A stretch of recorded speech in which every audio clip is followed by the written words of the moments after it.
In this video, we're going to be talking about how to get back your Snapchat streak and fast. So let's just get straight into the video. First things first, simply go ahead and open your Snapchat and go to the chat screen.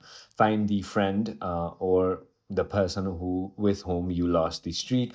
There's going to be a restore button next to their name. It may appear in a prompt or next to the chat. Simply tap on that and then you'll be done. If you are a Snapchat Plus subscriber, you may have a free monthly restore available.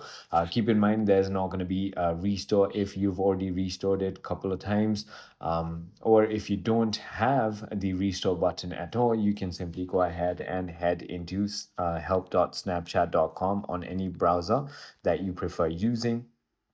And here you want to click on I lost my streak right over here.